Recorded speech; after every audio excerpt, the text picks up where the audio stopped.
Kamusta sa inyong lahat mga kaibigan? Kasama nyo na naman ako, si Vyacheslav Ismailov o mas kilala bilang Via.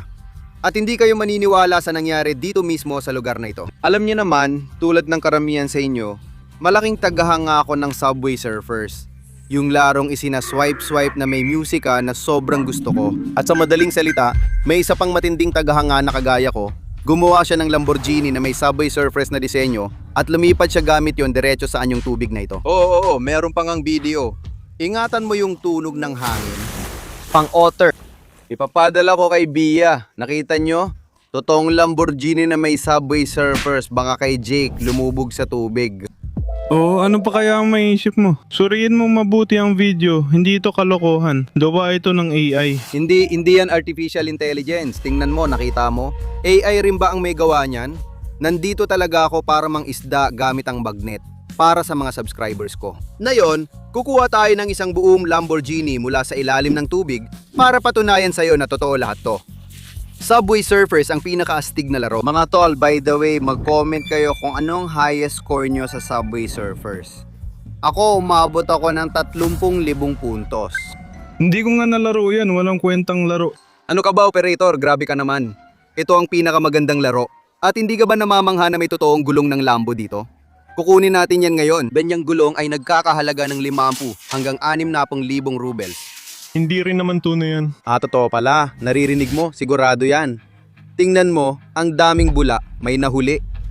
Doon pumunta ang Lambo. Kita mo ang higpit ng lubid. Kukunin na natin siya ngayon. Oo, operator, kapit lang. May gulong ng lamba dito at makukuha natin ang buong lamba mula sa ilalim ng tubig. Tingnan mo, may pulang lumalabas. Kita mo, may mga bula. Ramdam ko na, grabe. Mga pare, ano to? Pinto ba to? Pinto nga.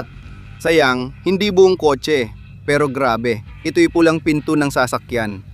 Galing sa Lamborghini na may nakasulat na Subway Surfers. Totoo lahat, tugma lahat. Hindi ka ba naniwala? Bakit nga ba ako hindi naniwala? Sabi mo kasi kalokohan lang yan, gawa-gawa lang ng AI. Pero totoo lahat to. May naglagay lang yan dito, yun lang. Hindi naman yung pinto ng lamba. Hindi ah. May pulang Lamborghini na parang Subway Surfer ang dating na bumangga dito. Tapos, mukhang dahil sa banggaan, natanggal yung pinto. Tingnan mo, lukot-lukot at kalawangin na dahil sa ilalim ng tubig. Kapag humaharurot ka sa lamba, lahat nadudurog. Kunin natin ang gulong na ito. Kalokohan yan, sa lamba nga, pati pinto nila sa kabilang direksyon bumubukas. Sa kanya, pataas bumubukas, parang pakpak. Ito, sa gilid lang. Hindi ko alam, hindi ko maintindihan. At mahirap nang malaman nung natanggal na. Kailangan kunin ang gulong, mahal na mahal yon. Aluminyo kasi, at hindi ko makapit sa magnet. Kaya hindi ko agad nakuha. Oo, plastic ito. Hindi, aluminyo ito. Malaki, naririnig mo naman. Sige, tingnan at basahin. Lamborghini. Sticker lang yan. Hindi, emblem yan. Ang tamang tawag ay takib. Mabigat, malapad. Tingnan mo, ang laki ng gulong. Dalawang nahanap at pareho silang may kinalaman sa mga kotse. Totoo lahat yan. Siguradong may Lambo doon. Lamborghini Subway Surfers. Kailangan natin itong kunin. At kung nandun nga ang mismong Lambo, siguradong makukuha ko yon. Ganito ang trabaho natin, may kinalaman sa magnet fishing. Kung gusto niyo ng content na ganito, mag-subscribe na kayo ngayon. Kung nanonood kayo, pindutin na ang subscribe button mga kaibigan. At may sumabit na. Ramdam ko talaga na may hinihila ako. Hindi naman ito mabigat. Ayos lang naman, hindi yata si Lambo ito. Tapos may nakita akong maliwanag na dilaw. Ang weird talaga. Sabi ko na may dilaw nga. Iyan ay snowboard. Mas tama, surfboard pala. Surfboard mula sa Subway Surfers. Grabe, malamang nasa bubong siya ng Lamborghini. Ganito ang itsura nun. Grabe. Kung may Lambo rin ako, malamang maglalagay din ako ng skis or surfboard sa ibabaw. Tingnan mo, nakasulab dito si Tricky at dito naman si Jake. Siguro iisa lang ang surfboard nilang dalawa. Oo, sa laro pwede kang gumamit kay Jake, Tricky at iba pang karakter. Pare-pareho lang surfboard nila, sayang. Si Tricky talaga ang isa sa mga paborito kong karakter dito. Sino naman ang paborito mo? Comment sa baba. Alam nyo ba, sa totoo lang na sina Jake at Tricky ay, alam mo na. Gets mo, 'di ba? Ako mismo ang nakakita. Oo, sina Tricky at Jack. Tama na tigil mo na ang biro mo. Umalis na tayo. Hindi ako nagbibiro, totoo lahat. Nandun sila sa likod ng trena de kuryente. Nakita ko mismo. Peke lang lahat yan. Hindi, sinasabi ko sa'yo, sina Tricky at Jack ay nasa likod ng tren. Tapos sumakay sila sa lambo. At mukhang dito sila bumagsak. Wala pa bang mga subscriber na napadala ng ganitong mga video? Iba't ibang video ang pinapadala ng mga subscriber ko. Naka-follow sila sa akin sa BK. Doon kami nag-uusap at doon din sila pwedeng magpadala ng video. Dumaan lang kayo sa link at mag-follow. Nakikipag-usap ako sa mga subscriber sa V-Contact. Gusto mong sabihin, sila ang nagpadala sa'yo ng ganitong video? Oo, may nangyaring ganon doon sa likod ng tren na de kuryente. Bisitahin nyo ang VK ko. Ipopost ko ang video. May mga screenshot at nakasensor, kaya tingnan nyo ang link. Ay pare, parang may nasabit. Mukhang nahanap na nila si Lambo. Oo, sigurado. Hindi na gumagalaw. Ayun na, hinihida si Lambo. Oo, sinasabi ko sa'yo, si Lambo talaga yan. Lumalabas na. Nakikita natin lahat. Oo, ayun na siya. Papalapit na. Hilahin mo na. Sige, hilahin mo. Paparating na. Kukunin na natin. Kailangan na talagang itali. Dapat tinali natin sa sasakyan at hinila palabas. Ikaw pa, istormo ka dito. Gago ka. Natanggal, naputol. Hindi, meron nandito. Meron nandito pa rin. Parang may piyesa na siguro naputol. Guni-guni mo lang yan. Hindi. Ayun, no. Pula. Grabe, ano yun? Isa pa tong piyesa ng Lambo. Fender ito. Tingnan mo, mga diffuser, mga air intake, lahat ng mga butas na yan nilalagay lang sa malalakas na sports car para pumasok ang hangin, para palamigin ang malakas na makina. Lahat yan, imbento mo lang. Hindi, totoo talaga to. O tingnan nyo, cabriolet ba o coupe? Coupe nga. Kaliwang pinto, kanan ng fender. Pero gets nyo ang ibig kong sabihin, di ba? Dito kasi, baliktad naman. Pero gets nyo na. O, iisa lang ang kulay nito. Isang kotse lang to, sigurado. Mataiba pa nga ang kulay nito. Oo, dahil sa dumi at mga UP. Pero isang kotse lang ito. Hangin dito, papasok pampalamig makina. Walang kaso na ang makina ng Lamborghini ay nasa likod, hindi sa harap. Anong palalamigin niya sa harap? Talaga ba? Wala bang makina sa harapang lamba? Yun pa naman ang pinaka-basic na modelo. Si Jake, hindi naman mayaman. Oo. Parang lahat ng pera niya napupunta sa mga tren, tapos kay Tricky. At sa kung ano-anong booster. Kaya naman basic lang ang lamba. Ang tanga ng laro mo. Anong tanga ron? Ito nga ang pinakamagandang laro. Grabe ang kwento doon, bro. Seryoso, parang nanonood ako ng serye, tapos ang daming intense na eksena na pwede mong bilhin gamit ang boosters. Mga pare, seryoso. Gusto nyo ba talaga ang Subway Surfers? Kung oo, mag-comment kayo sa baba. Kasi sa tingin ko, ito ang pinaka-astig at pinaka-nakaka-addict na laro sa mobile. Pero yung guard doon, grabe, sobrang inis ko talaga sa kanya. Kasi isang beses ka lang madapa o mabangga, habol na agad siya sa'yo. Minsan nga, konting-konti na lang, aabutan ka na niya. Tapos bigla ka mababangga ulit. Kailangan mo talagang mag-ingat. Oh, ayan na. At kahit anong gawin mo, kinahabol ka pa rin ng guard na yon. Siguro ikaw ang humihila sa guard, ano? Pakinggan mo, hindi ko alam. Sa pakiramdam ko, parang magaan lang. Siguradong hindi Lamborghini yon, pero pumapalag siya. Ayan, may mga bulana. Talagang bumubulwak-bulwak siya. Ano tong kababalagan na to? Mga pare, ano to? Tingnan mo. Doon. Ano yun? Bungo ba yon? Sombrero ba ng gwardiya yon? Ah, mga pare, tingnan nyo to. Ito nga. Ulo nga ng gwardiya to. Mukhang si Jake ang bumangga gamit ang Lamborghini. Parang binangga niya ng mabilis, tapos natanggal ang ulo ng gwardiya. Ay nako, siguradong makukulong si Jake. Hindi na siya mahihintay ni Tricky paglabas niya ng kulungan. Sinasabi ko sa inyo, grabe. Bakit niya pa pinatay yung gwardiya? Siya naman ang may kasalanan, nag-graffiti pa siya. Wala na, patay na. Sobrang lala nito. Nasusuka na ako. Nasiraan ka na ba ng bait? Gusto mong sabihin, lahat ng kinukwento mo ngayon, ganyan talaga ang nangyayari sa laro. Oo, sigurado. Siguradong sigurado. Ganon talaga. Yung mga neural network lang ang gumawa niyan at niloko ka lang nila, nililin lang ka, gaya ng dati. Sa totoo lang, nakakainis talaga yung mga serye na gawa ng neural network. Yung tungkol sa mga prutas na kung ano-ano ang ginagawa. Nakita niyo na ba yung mga serye yon? Ano ba yon? Bakit nangangaliwa ang mga prutas sa isa't isa? Ikaw ay peras, ako ay ubas. Paano tayo nagkaroon ng pakwan? Ano ba talaga to? Saan mo ba yan pinapanood? Sa TikTok at sa grupo natin sa V-Contacte. Kaya mga pare, mag-isip at mag-decision kayo para sa sarili ninyo. Ako, sigurado akong mahahanap natin ng Lambo ngayon. O kung hindi man ngayon, alam niyo ba kung anong dapat gawin? Kailangan ko nang isuot ang diving gear at pumunta sa Latyang ngayon. Opa, may nahuli na naman ako. Sabi ko na nga ba, nahuli na naman natin siya. Ang lakas humila. Ang bigat. Oo, grabe. Parang naramdaman ko na may nabuksan ako. Parang pinto o kaya trunk na naman. Hood. Trunk o hood, mahirap yan sa Lamborghini. Oo, tingnan mo. Ako tuloy ay nalito. Hindi pa ako nakakakita ng ganyang pinalobong palaka. Nakakita na ako niyan dati nung ako ang nagpalobo. May pulang lumalabas na piraso, may nakasulat na Jade. Tingnan mo. Ulit-ulit, logo na naman ng Lamborghini. Ito ang hood ng Lambo. Grabe mga pare. Ginasabi ko sa'yo, parang totoo. Parang may Lambo talagang sumalpok dito ng buong bilis. At nagkahiwa-hiwalay, may badge pa. Siguradong original na gulong ito ng Lamborghini.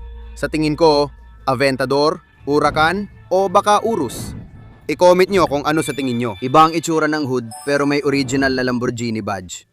Kung mahilig ka sa kotse, i-comment mo kung anong eksaktong Lambo ang lumubog dito. Siyempre, Aventador ang paborito kong Lambo. Agresibo at tunog toreador. Kilala nyo ba yo? Ang toreador, siya yung, alam mo na, parang sumasakay ng kabayo at ganito-ganyan.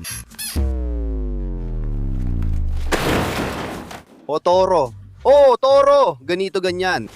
Saan ulit pwedeng mapanood ang mga ganitong video? Ito ay sa Espanya, nakita ko mismo. Wala na akong duda na nandoon ang Lamborghini natin. Pero kakaunti lang ang nakita naming bagay tungkol kina Jake, Tricky o iba pang karakter. Parang nakalimutan ko na sila. Oh, teka.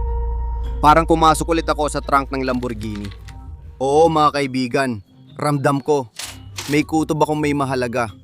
Kaya kailangan ko itong hilahin ng maingat na maingat. Para hindi mawala, para hindi mahulog ang nahanap natin. Ayan na, kita na siya. Parisukat. Oo mga tandang pananong, alam ko na kung ano to mga kaibigan. Ito ay surprise box. Matinding surprise box. Bonus to. Kahit ano pwedeng laman ito sa loob. Isa ito sa pinakamahalagang item sa Subway Surfers. Ito ay parang kahon na gawa sa kahoy ng isang matandang lalaki. Mukhang hindi mo nakuha. Yung may-ari ng Lambo ay sobrang yaman, kaya binili niya talaga sa totoong buhay ang kahon mula sa Subway Surfers at inilalagay niya ito sa kanyang Lambo. Nagpapasikat siya, nagyayabang, tipong tingnan mo kung anong kahon meron siya sa Lambo niya, isipin mo. Kapag may ganyang kahon ka sa passenger seat mo, hindi mo na kailangan ng chicks. Sobrang dami mo ng respeto. Kasi lahat alam na mahilig ka sa Subway Surfers.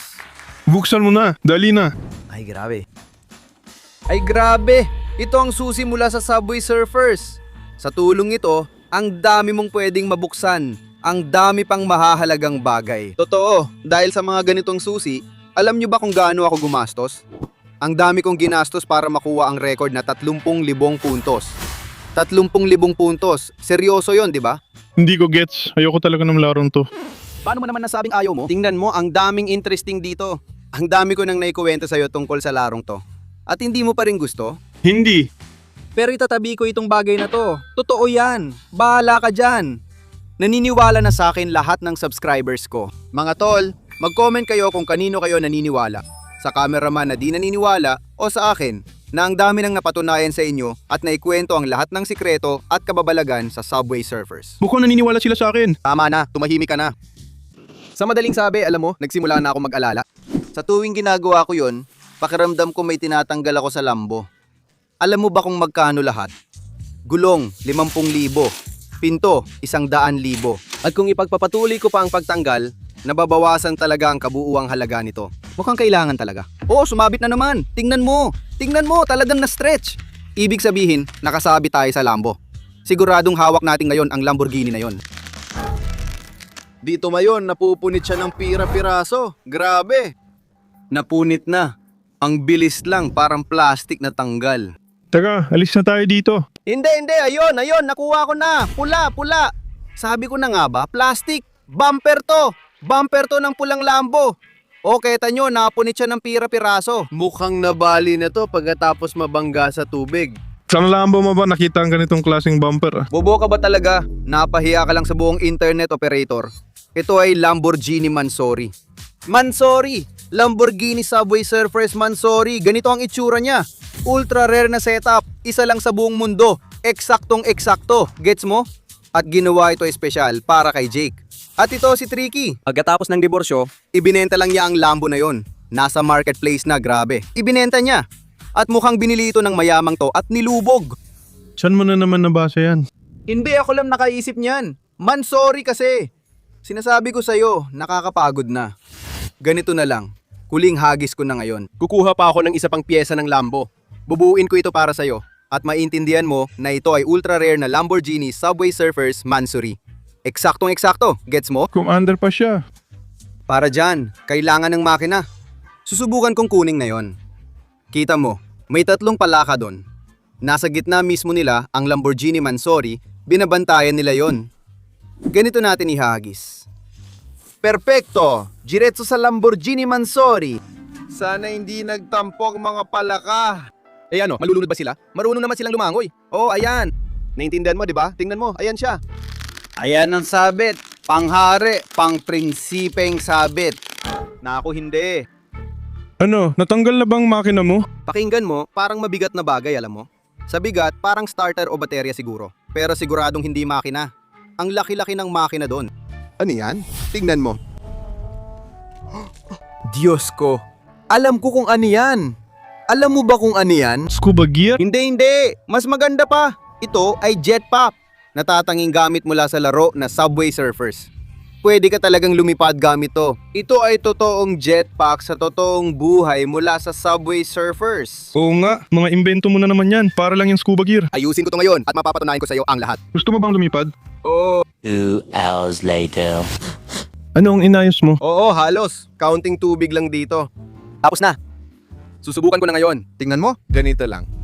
Isuot natin! Sa gamit na ito, pwede kang lumipad sa ibabaw ng lagusan, sa impapawid at makakuha ng lahat ng barya ng walang hadlang. At kung kukuha ka pa ng magnet, ang astig nun. Oo, ipapakita ko sa iyo ngayon. Sige, simulan mo na. Ayan na. Lilipad na ako. Ipapakita ko sa iyo lahat. Ayan. Sige na. Oh, yan. Mabuhay ang operator. Grabe naman! Lumipad siya! Sige na nga, anong gagawin ko dito? Isulat niyo sa mga komento kung anong dapat kong gawin dito. Sige na nga, iiwan ko muna ito dito. Hahanapin ko na si Via. San siya lumanding? Titingnan ko. Salamat sa lahat sa panonood. Paalam sa inyong lahat.